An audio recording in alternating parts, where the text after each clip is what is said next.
Évangile de Jésus-Christ selon saint Jean. En ce temps-là, les Juifs se querellaient entre eux. Comment celui-là peut-il nous donner sa chair à manger? Jésus leur dit alors: Amen, amen, je vous le dis, si vous ne mangez pas la chair du Fils de l'homme, et si vous ne buvez pas son sang, vous n'avez pas la vie en vous. Celui qui mange ma chair et boit mon sang a la vie éternelle, et moi, je le ressusciterai au dernier jour. En effet, ma chair est la vraie nourriture, et mon sang est la vraie boisson.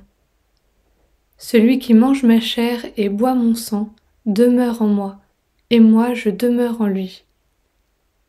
De même que le Père qui est vivant m'a envoyé, et que moi je vis par le Père, de même celui qui me mange, lui aussi, vivra par moi. Tel est le pain qui est descendu du ciel. Il n'est pas comme celui que les pères ont mangé. Eux, ils sont morts. Celui qui mange ce pain vivra éternellement. Voilà ce que Jésus a dit, alors qu'il enseignait à la synagogue de Capharnaüm.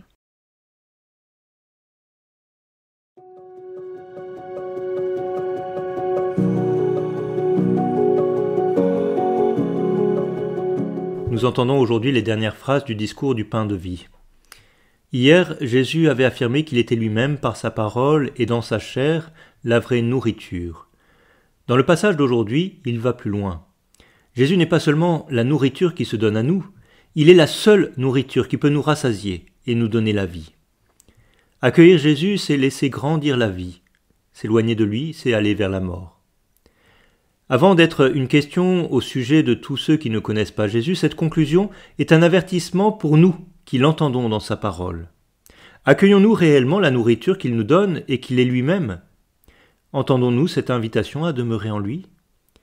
Acceptons-nous de vivre par lui et pour lui? Le chemin que Jésus nous propose est certainement exigeant, mais Jésus nous rappelle qu'il est un vrai chemin de vie.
et